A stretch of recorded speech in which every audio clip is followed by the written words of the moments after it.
The M4 Sherman, the T-34, and the Panzer IV, three of the brothers-in-arms from the Second World War, all of which formed the backbone of the tank forces of their respective nations, and all of which went on to be used long after the conflict had ended. When it comes to World War II tanks, these three are where you start. But today, I want to cover something you might not have heard of before: the final battle between these three World War II veterans. Good afternoon, you wee bastards, and welcome back to the channel. I was going to say welcome back to Koala Explains, but this isn't really a Koala Explains episode. Today's is going to be a wee bit of a different video.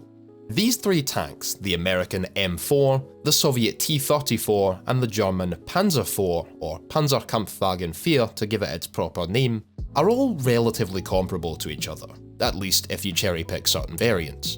While German fans may immediately want to point out the legendary Panther tank, which was specifically designed to counter later Soviet T-34s, or the Tiger and King Tiger heavy tanks that decimated Germans in Europe and North Africa, it was the Panzer IV that was Nazi Germany's real counterpart to the Russian and American medium tanks, both in capability and role. Sorry Tiger fans, maybe next time. The Panzer IV was the oldest of the three and entered service with Nazi Germany's Wehrmacht in 1939. It remained in service for the entire length of the war and was the only German tank to continue production throughout the conflict, seeing combat in every single theatre Germany took part in, from the invasion of Poland to the North African campaign to Operation Barbarossa to the Battle of the Bulge. Initially produced with a short-barreled and low-velocity 75mm gun, and later upgrading to a longer 75 for the purposes of penetrating Soviet KV-1s, the Panzer IV was also modified into artillery pieces, tank destroyers, and multiple anti-aircraft gun platforms, for a total of around 8,500 Panzer IVs produced. The tanks we are interested in, however, at least for the purposes of this video, are the late variants equipped with the 75mm KWK-40 gun, such as the Panzer IV-H. The tank sported between 50 and 80mm of frontal armour, and its gun could penetrate over 130mm of frontal armour at close range. This iteration of the German medium tank stacks up well against its US and Soviet rivals. Speaking of which, next to enter the fray is the Soviet Union's T-34, which entered service in 1940 and saw its combat debut against the Germans during Operation Barbarossa in 1941. The T-34 was a highly mobile and versatile medium tank, while also possessing decent firepower and being extremely easy to produce in large quantities. Its heavily sloped frontal hull gave the T-34 a large advantage in protection without having to resort to thick, heavy steel plates, although it was still vulnerable to German 75mm guns and above. Its own armament initially consisted of a 76mm, but this gun suffered in armour penetration, achieving less than 100mm. This was soon upgraded, with the main variant of the tank featuring a substantially more powerful 85mm gun, as well as improved armour. Although this particular iteration of the legendary tank is objectively far superior to the Panzer IV, and the reason the Panther was needed to match up, it became the quintessential variant of the tank, and this is the one I want you to remember. The T-34 was the second most produced tank of all time, beaten only by its successor, the T-54-55 series, and it was without a doubt the most produced tank during World War II at over 65,000 units. Almost 85,000 T-34s were built ultimately, just under 50,000 of which were the T-34-85 variant we want to focus on today, although many of these were produced by nations of the Warsaw Pact after production ceased in the Soviet Union.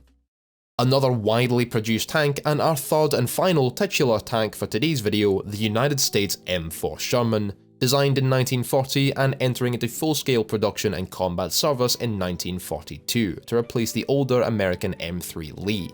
The tank was the biggest of the three and featured a 75mm main gun, which in penetration capacity sat neatly between the 76mm of the early T-34s and the long 75mm of the Panzer IV. It also sits in the middle in terms of armour protection, with 3 inches of steel on the turret and 2 on the hull, sloped to increase its effectiveness once again. The Sherman just about matched the Panzer IV in mobility, and the tank also featured a gun stabilisation system, which, while of minimal use when driving at full speed, significantly aided in gun laying when driving at low speeds or coming to a stop. The armament of the Sherman also included a 12.7mm machine gun for use against infantry and aircraft. Although the early Shermans would struggle to penetrate Tigers and Panthers from the front, even in ideal circumstances, the tank was upgunned to a 76mm gun in 1944, which could reliably penetrate a Tiger frontally from typical combat range. This went on to be the primary late war variant of the Sherman, and was also used by the US forces in the Korean War before the M26 Pershing could be brought in. The Sherman, like the T-34, saw great success in the export market, with over 20,000 being made specifically for export during World War II, and a total production number a hair under 50,000 units, many of which were sold on once America was done with them. The Sherman saw several modifications by the nations who used it, including the addition of the French 75mm gun from the AMX-13 light tank, which, despite being smaller in caliber, outcompeted the 76mm in armour penetration, although it had to ditch the stabiliser. These tanks went on to be used by the Israeli Defence Force, designated M50, and it's this variant that we want to keep in mind. Come the end of the war, as we said, the T-34 and Sherman tanks continued to be used by their respective nations, fighting on opposite sides during the Korean War, and both tanks were fielded by over 24 nations each throughout the Cold War and beyond. Basically, they continued until they dropped, and some still haven't. The Panzer IV, however, saw comparably limited use after World War II, in part owed to the fact that, unfortunately for it, it had belonged to the side that lost the war, tarnishing its reputation. However, the Panzer IV would go on to be used by Spain, Romania and Czechoslovakia in Europe, and eventually ended up in Syria. Fast forward some 20 years and tensions are heating up across the Middle East, particularly between Arabic Egypt and Jewish Israel. With diplomatic relations relying upon trade agreements which Egypt refused to keep, Israel launched a series of preemptive airstrikes against Egyptian air bases on June 5, 1967, beginning the famous Six-Day War. At the same time, Israel launched a ground invasion of the Gaza Strip, taking the city of Rafah, and advanced into the Sinai Peninsula, utilising, among other equipment, their modified M50 Sherman tanks.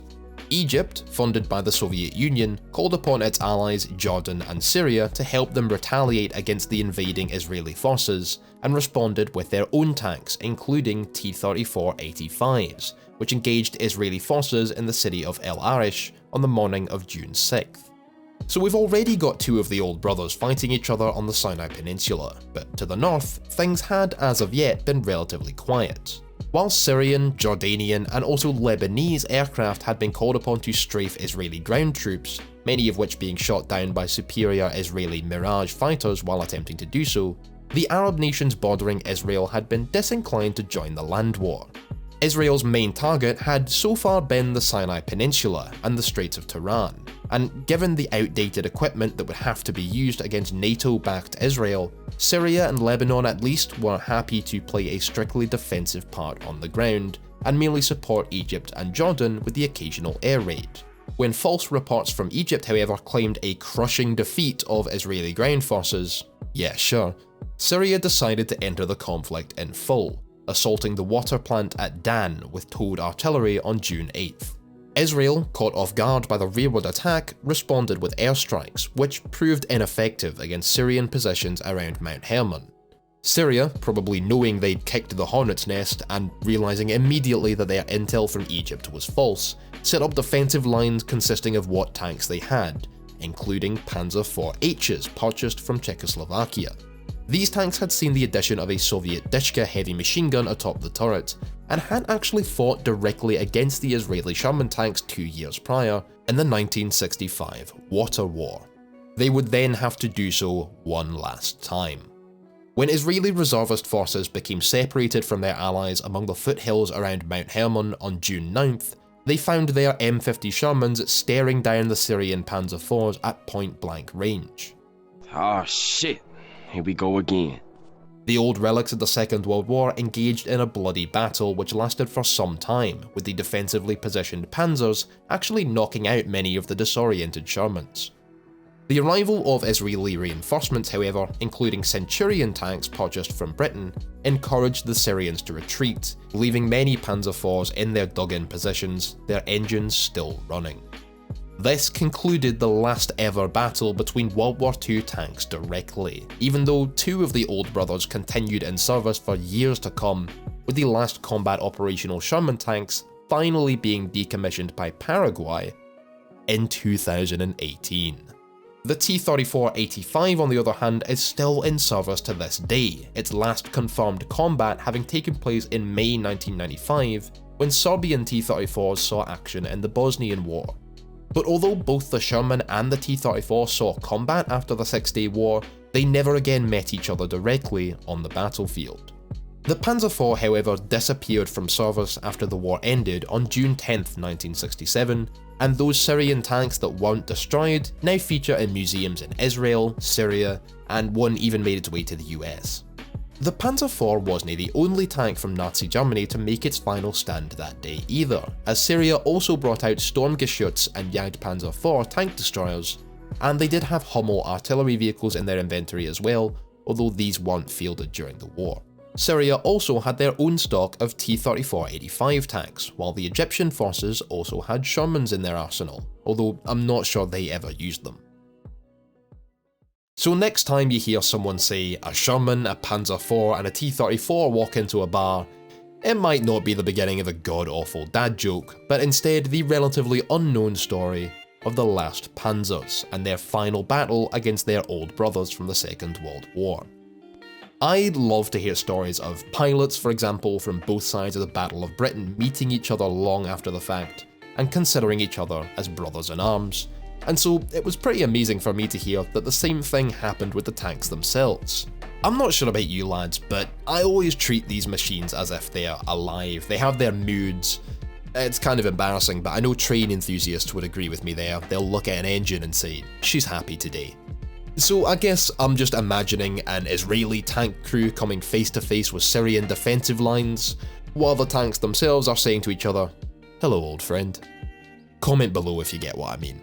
I think it's also great that the last hurrah for the legendary Panzer IV, a tank I really love, wasn't it just getting utterly smashed by modern main battle tanks that could just laugh at it, but a real dignified fight against its old rival the Sherman when it rocked up to fight one last fight.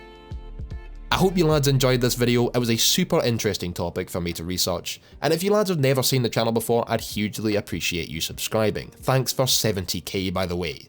I also stream on Twitch every Tuesday, Friday and Saturday, so come follow me at the link in the description below. In fact, I may be live right as you see this. Remember to leave a like and subscribe, join the coalition, and always remember, keep a whiskey at hand, keep your kilt on, and I'll catch you next time.